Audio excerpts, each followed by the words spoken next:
మాట జీవము గలదయ్యా యేసయ్యా, నీ మాట సత్యము గలదయ్యా, నీ మాట మార్పు లేనిదయ్యా యేసయ్యా, నీ మాట మరచిపోనిదయ్యా,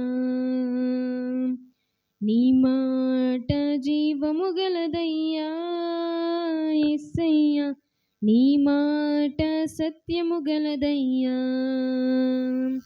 నీ మాట మార్పు లేనిదయ్యా యేసయ్యా, నీ మాట మరచిపోనిదయ్యా. ఏది మారినా నీ మాట మారదయ్యా, ఏది ఆగినా నీ మాట జరుగునయ్యా, ఏది మారినా నీ మాట మారదయ్యా, ఏది ఆగినా నీ మాట జరుగునయ్యా, నీ మాట జీవము గలదయ్యా యేసయ్యా, నీ మాట సత్యము గలదయ్యా. నశించుచున్న వారిని బ్రతికించును నీ మాట, బంధించబడిన వారిని విడిపించును నీ మాట, నశించుచున్న వారిని బ్రతికించును నీ మాట, బంధించబడిన వారిని విడిపించును నీ మాట, త్రోవ తప్పిన వారిని సరిచేయును నీ మాట, కృంగిపోయిన వారిని లేవనెత్తును నీ మాట, త్రోవ తప్పిన వారిని సరిచేయును నీ మాట, కృంగిపోయిన వారిని లేవనెత్తును నీ మాట. ఏది మారినా నీ మాట మారదయ్యా, ఏది ఆగినా నీ మాట జరుగునయ్యా, ఏది మారినా నీ మాట మారదయ్యా, ఏది ఆగినా నీ మాట జరుగునయ్యా, నీ మాట జీవము గలదయ్యా యేసయ్యా, నీ మాట సత్యము గలదయ్యా. సింహాల బోనుల నుండి విడిపించును నీ మాట, అగ్నిగుండముల నుండి రక్షించును నీ మాట, సింహాల బోనుల నుండి విడిపించును నీ మాట, అగ్నిగుండముల నుండి రక్షించును నీ మాట, మారా బ్రతుకును కూడా మధురం చేయును నీ మాట, ఆరిపోయిన బ్రతుకును వెలిగించును నీ మాట, మారా బ్రతుకును కూడా మధురం చేయును నీ మాట, ఆరిపోయిన బ్రతుకును వెలిగించును నీ మాట. ఏది మారినా నీ మాట మారదయ్యా, ఏది ఆగినా నీ మాట జరుగునయ్యా, ఏది మారినా నీ మాట మారదయ్యా, ఏది ఆగినా నీ మాట జరుగునయ్యా, నీ మాట జీవము గలదయ్యా యేసయ్యా, నీ మాట సత్యము గలదయ్యా, నీ మాట మార్పు లేనిదయ్యా యేసయ్యా, నీ మాట మరచిపోనిదయ్యా. హల్లెలూయా.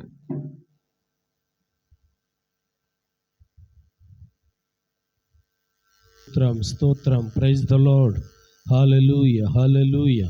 రండి, మరొక పర్యాయము జీవము కలిగినటువంటి యేసునాథుని పాదాల దగ్గరకు వచ్చి దయగలిగినటువంటి యేసునాథుని యొక్క సమక్షంలో శిలువ ధ్యాన కూడికలలో 20వ రోజు ధ్యానాంశం కొరకై పరిశుద్ధాత్మ దేవుడు మనకు అనుగ్రహించినటువంటి ఈ భాగ్యమును బట్టి నేను ప్రభుని స్తుతిస్తూ ఉన్నాను. 20వ రోజు ధ్యానాంశం కొరకు సిద్ధపరచబడినటువంటి లేఖన భాగము ముందు చూపు అనే మాట మనం జ్ఞాపకం చేసుకుందాం. ఏటం అంశం పేరు ముందు చూపు అనే మాట మనం చదువుకుందాం. రండి, నేటి ధ్యానము కొరకే మత్తయి సువార్త 25వ అధ్యాయము 1 నుండి 1-2 వచనాలు మనము జ్ఞాపకం చేసుకుందాం. పరలోక రాజ్యము తమ దివిటీలను పట్టుకొని పెండ్లి కుమారుని ఎదుర్కొనుటకు బయలుదేరిన 10 మంది కన్యకలను పోలియున్నది. వీరిలో 5 బుద్ధి లేని వారు 5 బుద్ధి గలవారు. బుద్ధి లేని వారు తమ దివిటీలు పట్టుకొని తమతో కూడా నూనె తీసుకొని పోలేదు. బుద్ధి గలవారు తమ దివిటీలతో కూడా సిద్ధెలలో నూనె తీసుకొని పోయిరి. చాలు, చదవబడిన లేఖనాన్ని ప్రభు మన కొరకు దీవించును గాక. ఆమేన్. రండి, నేటి ధ్యానము కొరకై ముందు చూపు అనే అంశముతో పరిశుద్ధాత్మ దేవుడు సంఘాన్ని హెచ్చరిక చేస్తూ ఉన్నాడు. ముందు చూపు అనగా ఏదైనా ఒక కార్యాన్ని తలపెట్టినప్పుడు, ఏదైనా ఒక పనిని తలపెట్టినప్పుడు, ఏదైనా ఒక ప్రయాణం కొరకు సిద్ధపడుతూ ఉన్నప్పుడు, ఏదైనా కావచ్చు, పరీక్షల కొరకు సిద్ధపడేవారు కావచ్చు, పని కొరకు సిద్ధపడేవారు కావచ్చు, ఏదైనా ఒక ప్రాజెక్ట్ వర్క్ చేయడానికి సిద్ధపడేవారు కావచ్చు. అంటే భవిష్యత్తులో జరిగే ఒక పనిని గూర్చినటువంటి అవగాహనను విశ్లేషణ చేయడానికి ఈ పదాలు మనం వాడవచ్చు. అయితే ఈ ఉపమానములో ప్రతి క్రైస్తవ విశ్వాసి గుర్తించవలసినటువంటి విషయం ఏమిటి అని అంటే, విశ్వాసములో ముందు చూపు కలిగి ఉండాలి. దేనిలోనమ్మా? విశ్వాసములో ముందు చూపు కలిగి ఉండాలి. దానికి మనం అర్థం చేసుకోవడానికి ఒక ఉపమానాన్ని మత్తయి సువార్త 25వ అధ్యాయములో ఆయన జ్ఞాపకం చేశారు. ఈ ఉపమానానికి ఆయన పెట్టిన పేరు ఏంటంటే కన్యకలు. అందులో ఎంతమంది ఉన్నారు అని అంటే 10 మంది కన్యకలు అని మనం వింటుంటాం. 10 మంది కన్యకలను గూర్చి మనం వింటూ ఉంటాం. ఈ భాగంలో 10 మంది కన్యకలు సిద్ధపడిన వారు అని చెప్పి వీరిని ఒక పని చేయడానికి సిద్ధపరిచారు. ఈ 10 మందిని కూడా వీరు సిద్ధపడినటువంటి వారు, వీరు అర్హులు, వీరు యోగ్యులు అని చెప్పి ఒక పని చేయడానికి సిద్ధపరిచారు. కానీ అక్కడ ఏం జరిగింది అని గనక ఆలోచన చేసినట్లయితే, ఈ లేఖన అంశంలో లేక ఈ లేఖన భాగములో ముందు చూపు కలిగినటువంటి వారు కొందరే, ముందు చూపు లేనటువంటి వారు మరికొందరు అని ఆ గుంపు 2 భాగాలు అయిపోయినట్లుగా మనం చూస్తూ ఉన్నాం. 2 భాగాలు అయితే ఒక భాగానికి పెట్టబడిన పేరు ముందు చూపు కలిగినటువంటి వారు.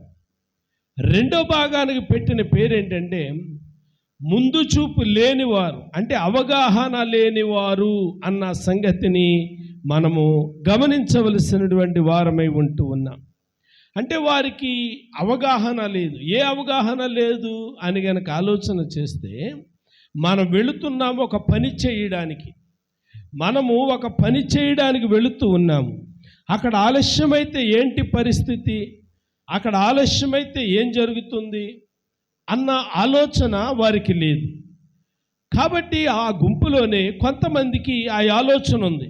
మనం ఏదైతే ఒక పని చేయడానికి వెళ్తూ ఉన్నామో ఈ పని విషయంలో మనం కొంచెం ఆలోచన చేయాలి అని చెప్పి ఆలోచన చేసినటువంటి విధానమే ముందు చూపు అనేది మనం చదువుతూ ఉన్నాం. కాబట్టి విశ్వాసములో క్రైస్తవ సమాజం కూడా నేటి దినాల్లో ఎలాగున్నారు అని అంటే, ఈ 10 మంది ఒక గుంపు అయితే ఈ 10 మంది తరువాత 2 గుంపులు ఎలాగైపోయారో, విశ్వాసములో కూడా అనేకులు 2 గుంపులుగా ఉన్నారు. మొదటి గుంపులో ఉన్నటువంటి వారు ఎవరు అని అంటే సిద్ధపడినటువంటి వారు. 2వ గుంపులో ఉన్నటువంటి వారు ఎవరు అని అంటే అలక్ష్యం చేసేవారు. సిద్ధపడదాములే, వెళదాములే, మారు మనసు పొందుదాములే, రక్షణ పొందుదాములే, ఆయన అప్పుడే వస్తాడేటిలే, ఆయన వచ్చేసరికి మనం సిద్ధపడవచ్చు అనే ఒక రకమైనటువంటి అభిప్రాయాన్ని కలిగినటువంటి వారుగా ఉంటూ ఉన్నారు.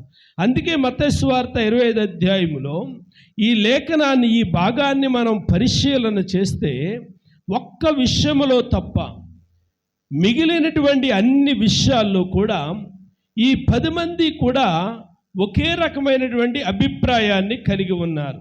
అంటున్నారా? 10 మంది కూడా ఒకే అభిప్రాయాన్ని, ఒక్క విషయంలో తప్ప. అంటే ఏంటి? ఈ 10 మంది కూడా దివిటీలు కలిగిన వారుగా ఉన్నారు. ఈ 10 మంది కునికి నిద్రించినటువంటి వారుగా ఉన్నారు. ఈ 10 మంది కూడా పెండ్లి కుమారుడు వస్తున్నాడు, ఎదుర్కోవడానికి రండి అనే కేక విన్నాడు. ఈ 10 మంది కూడా గబగబా నిద్ర లేచి దివిటీలు చక్కబరుచుకున్నారు. ఇంతవరకు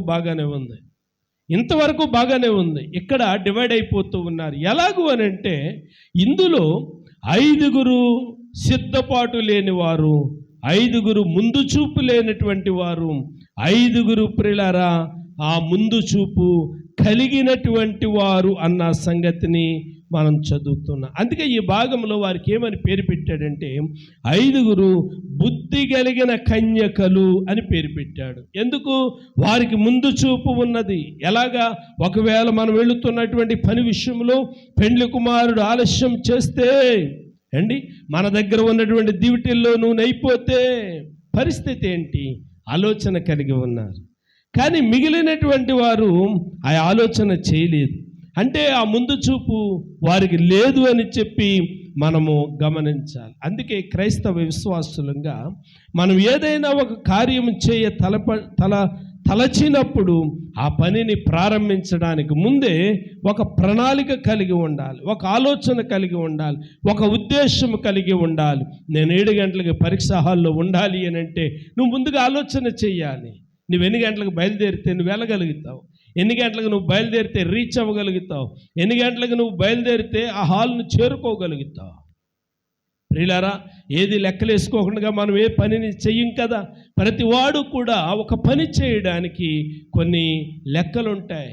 ఆర్థికపరమైన విషయాల్లో కావచ్చు, ఆలోచనాపరమైన విషయాల్లో కావచ్చు, విశ్వాస సంబంధమైనటువంటి విషయాల్లో కావచ్చు.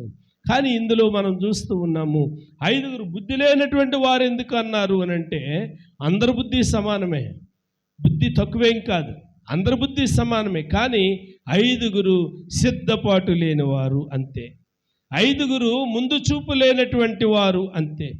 అయితే ఇక్కడ మనము గమనించవలసిన విషయం ఏంటంటే ఈ లేఖనములో పరిశుద్ధాత్మ దేవుడు ఏం జ్ఞాపకం చేస్తున్నాడు అంటే సంఘము ఆయన రాకడ కొరకు సిద్ధపడాలి. సంఘము ఆయన రాకడ కొరకు సిద్ధపడాలి, ముందు చూపు కలిగి ఉండాలి. ఆయన వచ్చినప్పుడు మహిమ మేఘ వాహనము మీద తీసుకుని వెళ్ళడానికి ఆయన రాబోతూ ఉన్నాడు. కొరింథీయులకు రాసిన మొదటి పత్రికలో 15వ అధ్యాయంలో 52, 53, 54 వచనాలను చదివితే అక్కడ ఒక కనురెప్పపాటులో చదవమ్మా 52వ వచనం చూడండి. ఇదిగో నిద్రించుము గాని 50వ వచనం చూడమ్మా. ఇదిగో మీకు ఒక మర్మము తెలుపుచున్నాను, మనమందరము నిద్రించము గాని నిమిషములో ఒక రెప్పపాటున కడబూరం రోగగానే మనమందరము మార్పు చెందుదుము. వినండి, కడబూరం రోగగానే మనం మార్పు చెందుతూ ఉన్నాం. దీనికి ఎంత సమయం పడుతుంది అనంటే గంటలేమి పట్టదో, నిమిషాలేమి పట్టదో, క్షణము రెప్పపాటు కాలములో ప్రియులారా ఆయన రాకడ జరుగుతుంది. మధ్యాకాశానికి కడబోర ధ్వని వినబడుతూ ఉంది. సిద్ధపడిన వారు అంటే ముందు చూపు కలిగినటువంటి వారు మహిమ మేఘ వాహనము మీద పరమండలానికి మధ్యాకాశానికి ఎత్తబడతారు. సిద్ధపాటు లేనటువంటి వారు భూమి మీద విడిచిపెట్టబడతారు. విడిచిపెట్టబడినటువంటి వారు రోధిస్తారు, విడిచిపెట్టబడినటువంటి వారు రొమ్ము కొట్టుకుంటారు. ఎందుకు అనంటే వారికి ముందు చూపు లేదు. ఇక్కడ అదే జరుగుతూ ఉంది. 5 దగ్గర తైలం లేదు, 5 ముందు చూపు కలిగి, ఒకవేళ మనం వెళ్ళే పని ఆలస్యమైతే మరి కొంతసేపు మన దివిటీలు వెలగాలి అని అంటే కొంచెం ఎక్స్ట్రా ఆయిల్ తీసుకెళ్ళాలి అని చెప్పి వారు సిద్ధపాటు కలిగి ఉన్నారు. మరికొంతమంది అయితే ఏం పర్వాలేదులే అన్నట్టుగా ఉన్నారు.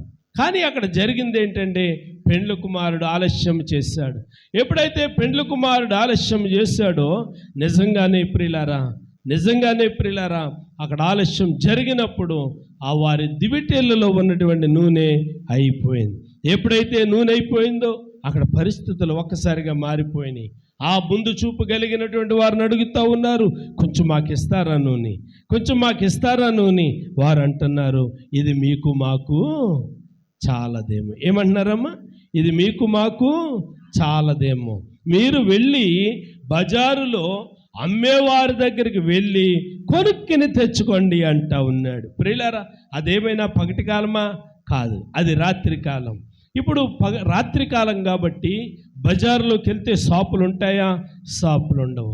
ఒకవేళ ఆ షాప్ యజమాని ఆ కొట్టికి దగ్గరలో ఉండుంటే, లెగ్గొడితే, మనం వెళ్ళి లేపితే అతడు లేస్తాడో లేదో తెలియదు. ఒకవేళ లేచిన ధర ఎంత చెప్తాడో తెలియదు. ఎందుకు? కాని టైము, ఆ సమయం అది, అందరూ నిద్రిస్తున్నటువంటి సమయం అది. కాబట్టి ఇప్పుడు ఆయన ఏదైనా చెప్పవచ్చు. కాబట్టి ప్రియా దేవుని బిడ్డలారా, ఇప్పుడు వాళ్ళు అంటూ ఉన్నారు, మీరు బజారులోనికి వెళ్ళి కొనుక్కిని తెచ్చుకోండి, ఇది మీకు మాకు కూడా సరిపోదు అంటా ఉన్నాడు. కాబట్టి ప్రియా దేవుని బిడ్డలారా, ముందు చూపు కలిగినటువంటి వారుగా ఉండాలి. ఒక మాట చదివించి నేను ఒక ఉపమానం చెప్పి, ఒక జరిగినటువంటి సంఘటన చెప్పి ప్రియులారా నేను ముగించడానికి ఇష్టపడుతూ ఉన్నాను. లూకాసు వార్త 14వ అధ్యాయము 28 నుండి కొన్ని విషయాలు మనము చదువుదాం. మీలో ఎవడైనను ఒక గోపురము కట్టింప గోరిన ఎడల దానిని కొనసాగించుటకు కావలసినది తన యొద్ద ఉన్నదో లేదో అని కూర్చుండి తగులబడి మొదట లెక్క చూచుకొనడా. చూడండి అంటే ఆయన ఏం మాట జ్ఞాపం చేస్తున్నాడంటే, ఏదైనా ఒకడు పని చేయాలి అంటే అతడు తన దగ్గర ఆ డబ్బు సరిపోతుందో లేదో చూచుకోవడం. అంటే చూచుకుంటే ఆ పనిని కొనసాగించగలుగుతాడు, లేకపోతే ఆ పనిని కొనసాగించలేడు అన్న సంగతిని బైబిల్ గ్రంథం జ్ఞాపకం చేస్తుంది. అయితే నేను జ్ఞాపకం చేయాలి అనుకున్నటువంటి విషయం ఏమిటి అని కనుక ఆలోచన చేస్తే, బైబిల్ గ్రంథంలో మనందరము ఎరిగినట్లుగా ఇశ్రాయేలీలు ఫిలిస్తీయులు మనం ఎరుగుతాం. ఇశ్రాయేలీలకి ఫిలిస్తీయులకి యుద్ధం జరుగుతూ ఉంది. ఇశ్రాయేలీల పక్షాన సౌలు రాజు నాయకుడిగా ఉండి సైన్యాన్ని నడిపిస్తూ ఉన్నాడు. ఫిలిస్తీయుల పక్షాన గొలియాతు భయపెడుతూ ఉన్నాడు. ఎంత భయపెడుతూ ఉన్నాడు అని కనుక ఆలోచన చేస్తే, అతడు అజానుబాహుడు, 6 మూరల జానడు అని చెప్పి బైబిల్ గ్రంథంలో అతని గురించి వ్రాయబడి ఉంది. అంటే బహు ఎత్తరైనటువంటి వాడు, బహు బలాఢ్యుడు, బహు బలము కలిగిన వాడు. ప్రియులారా, అతని కత్తి చూస్తేనే, అతని కిరీటము చూస్తేనే భయం వేసే పరిస్థితులు. ఫిలిస్తీయుల పక్షాన అలాంటి నాయకుడు ముందుకొస్తూ ఉన్నాడు. ఆయన పేరు గొలియాతు. దేవునికి స్తోత్రం. ఇశ్రాయేలీల పక్షాన సౌలు రాజు అనేవాడు ప్రియులారా నాయకుడిగా ఉన్నాడు. కానీ గొలియాతును చూసిన తర్వాత అందరికీ భయమేస్తుంది. ముందుకు వెళ్ళడానికి ఎవరికి శక్తి సామర్థ్యాలు ధైర్యము సరిపోవట్లేదు. అలాంటి పరిస్థితుల్లో ప్రతిరోజు కూడా గొలియాతు వచ్చి కనపరుచుకుంటూ ఉన్నాడు, నన్ను ఓడించడానికి మీలో ఎవడు లేడా, నాతో యుద్ధము చేయడానికి మీలో ఎవడు లేడా అని చెప్పి కొన్ని రకాలైనటువంటి భయముతో కూడిన మాటలు, ప్రగల్భాలతో కూడినటువంటి మాటలు పలుకుతూ ఉన్నాడు గొలియాతు. దేవునికి స్తోత్ర. అయితే ఇక్కడ మనం గమనించాలి, అలా జరుగుతూ ఉన్నాయి కానీ యుద్ధం చేయడానికి ఎవరూ వెళ్ళట్లేదు. కారణం ఏంటంటే గొలియాతు ఎదురు అందరూ కూడా బొమ్మల్లా కనబడుతూ ఉన్నారు. ఎందుకంటే ఇశ్రాయేలీలు గొలియాతును చూచేటప్పటికి గొలియాతును చూచి వాని ఆకారం చూసి భయపడిపోతూ ఉన్నారు. అలాంటి పరిస్థితుల్లో తండ్రి అయినటువంటి దేవుడు పరిశుద్ధాత్మ ద్వారా దావీదును పురిగొల్పాడు. దావీదును పురిగొల్పినప్పుడు దగ్గరికి వస్తూ ఉన్నాడు యుద్ధం దగ్గరికి వచ్చే క్రమంలో దావీదు ఒడిసెల చేతిలో ఉంది. ఆ ఒడిసెలలో రాళ్ళు పెట్టి విసరడానికి దావీదు కొన్ని రాళ్లను ఏరుకున్నాడు. ఎన్ని రాళ్లను ఏరుకున్నాడు అని కనుక ఆలోచన చేస్తే 5 నున్నటి రాళ్లను ఏరుకున్నాడు అని చెప్పి దైవ గ్రంథం జ్ఞాపకం చేస్తుంది. ఎన్ని రాళ్ళమ్మా? 5 నున్నటి రాళ్లను ప్రియులారా దావీదు ఏరుకున్నాడు అని చెప్పి అక్కడ మనం చదువుతూ ఉన్నాం. ఎందుకు 5 రాళ్లను ఏరుకున్నాడు అని అంటే ఇక్కడ మనం చదవాలి దావీదు యొక్క ముందు చూపు ఏమిటి అని గనక ఆలోచన చేస్తే గొలియాతు ఫిలిస్తీయుల యొక్క సర్దారులు ఉన్నారే, వారు ప్రియులారా 5 అనే మాట మనం చదువుతూ ఉన్నాం. ఫిలిస్తీయుల సర్దారులు 5 అంటే గొలియాతుతో పాటు 5 బల ప్రదర్శన చేస్తూ ఉన్నారు. 5 ఒకవేళ గొలియాత్ కాకపోతే మరొకడు కాకపోతే మరొకడు వారు రావచ్చు. ఈ 5 సర్దారులు కూడా ఒకరు కాకపోతే మరొకరు వస్తే కొట్టడానికి రాళ్ళు ఉండాలి.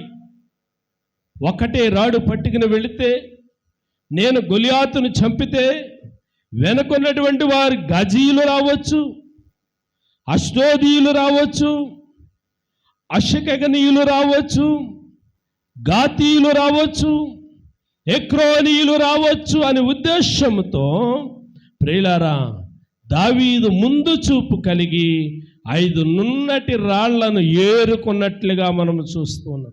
అంటే దావీదు 5 నున్నటి రాళ్లను ఏరుకోవటములో దావీదు యొక్క ముందు చూపు కనబడుతూ ఉంది. దావీదు యొక్క సిద్ధపాటు కనబడుతుంది.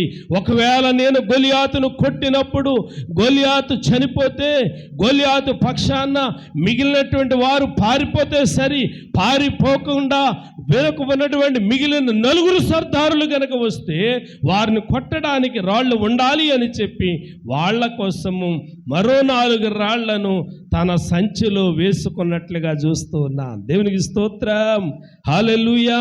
అంటే ఆ గొలియాతు తర్వాత 4 వచ్చినా కానీ 4కి 4 రాళ్లను సిద్ధపాటు చేసుకున్నాడు. అంటే గొలియాతుకి ఉన్నటువంటి సిద్ధపాటు ఏంటంటే ఒకరి తర్వాత ఒకరు 5 సర్దారులు వచ్చినా కానీ 5 సర్దారులను కూడా కొట్టడానికి చాలిన శక్తి నా దగ్గర ఉండాలి అని చెప్పి దేవుని యొక్క సన్నిధిలో సిద్ధపాటు కలిగినటువంటి వాడిగా చూస్తూ ఉన్నాం. అతని యొక్క సిద్ధపాటు దావీదును ఎక్కడికి తీసుకుని వెళ్ళింది అని అంటే విజయం వైపు తీసుకుని వెళ్ళింది. మత్తయి సువార్త 25వ అధ్యాయంలో 5 యొక్క కన్యకల సిద్ధపాటు గదిలోనికి వెళ్ళడానికి దేవుడు సహాయం చేశాడు. ఇప్పుడు పరమ తండ్రితో ఉన్నారు, పరలోకంలో ఉన్నారు, ప్రభు యొక్క పాదాల దగ్గర ఉన్నారు, ప్రభుని స్తుతించే గుంపులో ఉన్నారు, ప్రభుని ఆరాధించే గుంపులో ఉన్నారు. ఇప్పుడు మరో గుంపు వచ్చింది, బయట నుంచి తలుపు కొడుతూ ఉంది. లోపల నుంచి వినబడే స్వరము, మీరెవరో నేను ఎరగను. అదేంటి ప్రభువా నువ్వు ఎరగవా? రాత్రి మేము కలిసి వచ్చాము, కలిసి పడుకున్నాము, కలిసి లేచాము, కలిసి సిద్ధపడ్డాము. అదేంటి మేము ఎరగనంటున్నావు? ఇప్పుడే మేము బజార్లోకి వెళ్ళి ఆయిల్ కొని తెచ్చుకుని దీపాలు రెడీ చేసుకుని వచ్చామంటే మీరెవరో నాకు తెలియదు. కాబట్టి ప్రియమైనటువంటి దేవుని బిడ్డలారా, క్రైస్తవ సంఘము విశ్వాసములో ఎత్తబడడానికి సిద్ధపాటు కలిగి ఉండాలి, ఎత్తబడడానికి ముందు చూపు కలిగి ఉండాలి, ప్రభుతో ఉండడానికి ముందు చూపు కలిగి ఉండాలి, ప్రభు రాజ్యములో ఉండడానికి ముందు చూపు కలిగి ఉండాలి. మనం అన్నిటిలో ముందు చూపు ఉంటుంది, కానీ దేవునితో ఉండడానికి మనం సిద్ధపాటు ఉందా లేదా గ్రహించలేకపోతూ ఉన్నాము. ఊరెళ్ళడానికి సిద్ధపాటు ఉంటుంది, ప్రియులారా ఉన్న కార్యక్రమాలు చేయడానికి సిద్ధపాటు ఉంటుంది. దేవునితో గడపడానికి మన దగ్గర సరి అయినటువంటి సిద్ధపాటు ఉందా లేదా మనలను మనం పరీక్షించుకుందాం, పరిశీలించుకుందాం. ఒకవేళ 5 బుద్ధి లేని కన్యకల వలె మన పరిస్థితి కనుకుంటే తలుపు వేయబడినప్పుడు తెరిచేవాడుండు, మనం గుండెలు బాదుకోవడం తప్ప, ప్రియులారా ఆర్తనాదాలు చేయడం తప్ప ఆలకించేవాడు ఉండడు, సమాధానం ఇచ్చేవాడు ఉండడు, మన మరని వినేవాడు ఉండడు. కాబట్టి సమయం ఉండగానే ముందు చూపు కలిగి దేవుని యొక్క చిత్తంలో, దేవుని యొక్క ప్రణాళికలో మారు మనసు పొందుదాం, బాప్తిసం పొందుదాం. ఆయన వచ్చినప్పుడు మహిమ వాహనం ఎక్కి ఎత్తబడడానికి సిద్ధపడిన గుంపులో ఉందాము. కృప కలిగిన దేవుడు అట్టి రీతిగా మనలను సిద్ధపరచునుగాక. ఆమేన్. ప్రార్థన చేద్దాం. పరిశుద్ధుడైన మా తండ్రి, గనుడైన మా ప్రభువానికి స్తోత్రాలు. ఈ రాత్రికాల సమయంలో మరోసారి మీరు మాతో ఉన్నందుకు నీకు వందనాలు. ఈ సమయాన్ని మీరు మాకు ఇచ్చారు, నీకు స్తోత్రాలు ప్రభువా. మీరు అనుగ్రహించిన ఈ సమయంలో నీ మాటలు మేము విన్నాము. మరి మేము ఏ గుంపులో ఉన్నామో మమ్మలను మేము సరి చేసుకోవడానికి సహాయం చేయండి. మమ్మలను మేము ప్రభువా సరిదిద్దుకోవడానికి కృపను అనుగ్రహించండి. సిద్ధపడే గుంపులో ఉండడానికి, ముందు చూపు కలిగిన గుంపులో ఉండడానికి, నీ పాదాల దగ్గర కూర్చుండే గుంపులో ఉండడానికి సహాయం చేయండి. యేసు నామమున అడుగుచున్నాను తండ్రి, ఆమేన్. తండ్రి, కుమార, త్రియేక దేవుని సన్నిధి, సమాధానము సకల పరిశుద్ధులకు తోడుగా ఉండునుగాక. ఆమేన్, ఆమేన్.